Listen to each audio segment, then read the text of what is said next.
Hello everyone, welcome back to Chapter 5.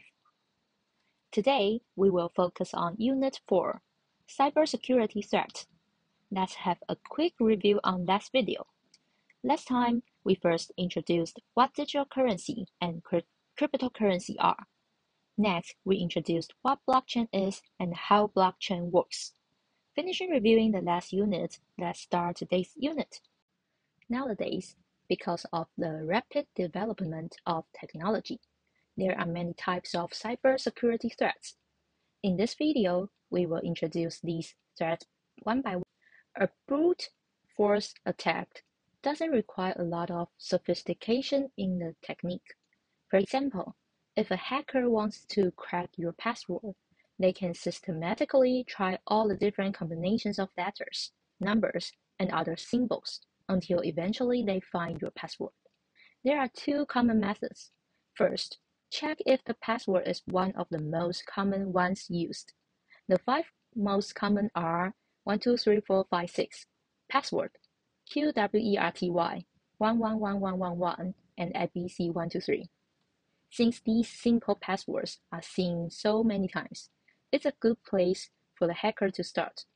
Second, if it isn't in the common password list, the next thing to do is to start with a strong word list. A strong word list is a text file containing a collection of words that can be used in a brute force attack. Clearly, a brute force attack would take several hours until the password was found. The longer a password is, and the greater the variation of characters used, the harder it will be to crack. Data interception is a form of stealing data by tapping into a wired or wireless communication link. The intent is to compromise privacy or to obtain confidential information. A common data interception method when wired networks are used is to use a packet sniffer, which examines data packets being sent over a network. The intercepted data is sent back to the hacker. Wi-Fi or wireless data interception can be carried out using wall driving. Using this method, data can be intercepted using a laptop or a smartphone, a NETA, and a GPS device outside a building or somebody's house. The intercepted Wi-Fi signal can then reveal personal data to the hacker, often without the user being aware this is happening. One of the solutions to data interception is encryption. While encryption doesn't stop the data being intercepted or altered in some way, encryption will make the data incomprehensible to the hacker if they don't have access to a decryption key. Another way to protect the use of the wireless router is to have complex passwords.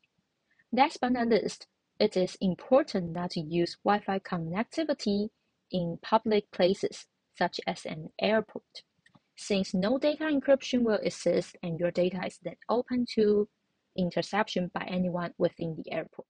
A denial of service (DOS) attack is an attempt at preventing users from accessing part of a network, notably an internet server. This is usually temporary, but may be a very damaging act or a large breach of security. The attacker may be able to prevent a user from accessing their emails, websites, web page, or online services, such as banking. One method of attack is to flood the network with useless spam traffic. How does this cause a problem? For example, an attacker sends out many spam messages to a user's email account. Internet service providers only allow a specific data quota for each user. Consequently, if the attacker sends out thousands of emails to the user's account, it will quickly become clogged up, and the user won't be able to receive legitimate emails. However, in a distributed denial of service (DDoS), the spam traffic originates from many different computers, which makes it hard to block the attack. There are certain signs a user can look out for to see if they have become a victim of a DDoS attack. First, slow network performance. Check if opening files or accessing certain websites is slow.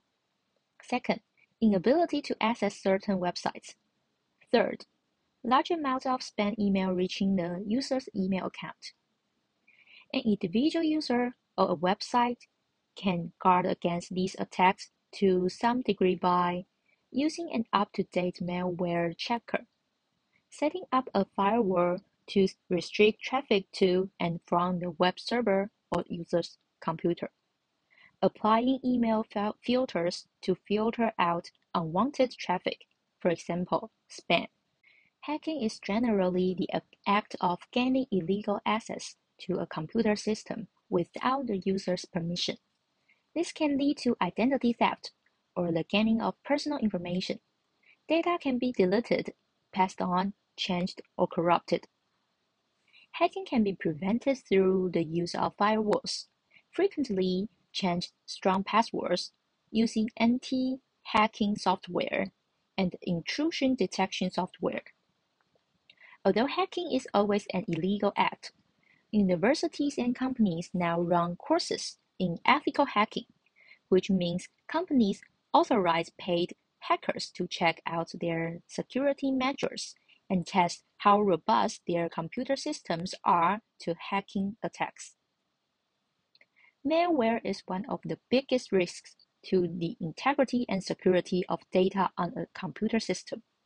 There are many forms of malware, such as viruses, worm, Trojan horses, spyware, adware, and ransomware.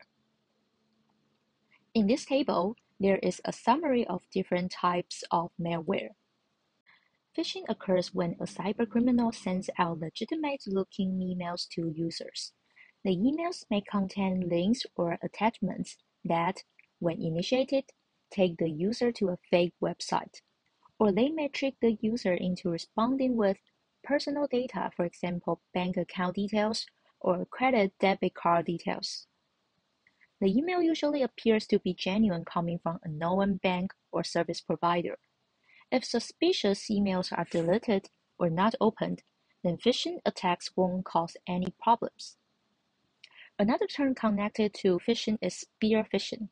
This is where the cybercriminal targets specific individuals or companies to gain access to sensitive financial information or industrial espionage. However, regular phishing is not specific regarding who the victims are. There are numerous ways to help prevent phishing attacks. Pharming is malicious code installed on a user's computer or on an infected website. The code redirects the user's browser to a fake website without the user's knowledge. Unlike phishing, the user doesn't actually need to take any action for it to be initiated. The creator of the malicious code can gain personal data, such as bank details, from the user. Often a website appears to come from a trusted source and can lead to fraud and identity theft. The redirection from a legitimate website to the fake website can be done using DNS cache poisoning. What's DNS cache poisoning? Every time a user types in a URL, their browser contacts the DNS server. The IP address of the website will then be sent back to their browser. However, DNS cache poisoning changes the real IP address values to those of the fake website. Consequently, the user's computer will connect to the fake website.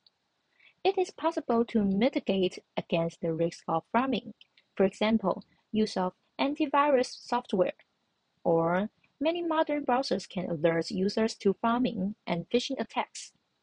Also, it is very important to check the spelling of websites to ensure the website address used is correct.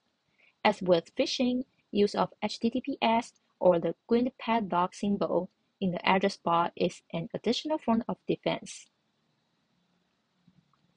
Social engineering occurs when a cybercriminal creates a social situation that can lead to a potential victim dropping their guard. It involves the manipulation of people into breaking their normal security procedures and not following best practice. There are 5 types of threat that commonly exist. It is clear from the 5 examples that social engineering links into many other types of malware and is an effective method of introducing malware. The whole idea is based on the exploitation of certain human emotions. The 3 most common ones to exploit are fear, curiosity, empathy, and trust. First is fear. The user is panicked into believing their computer is in immediate danger and isn't given time to logically decide if the danger is genuine or not. Second is curiosity. The user can be tricked into believing they have won a car or they find an infected memory stick lying around. Their curiosity gets the better of them and they give their details willingly to win the car, or they are curious who the memory stick belongs to. Third is empathy and trust. A real belief that all genuine sounding companies can be trusted. Therefore, emails or phone calls coming from such companies must be safe. There is no hacking involved, since the user is willing allowing the cybercriminal to have access to their computer, to download malicious software or visit fake websites. This picture shows a typical social engineering scam in different stages. You can pause this video to read the actions the criminal will take. Finally, it's about the end of this video. Let's have a quick recap of this unit. In this video, we introduced different types of cybersecurity threats. Also, we introduced some ways to prevent from them. That's all for this video. Thank you.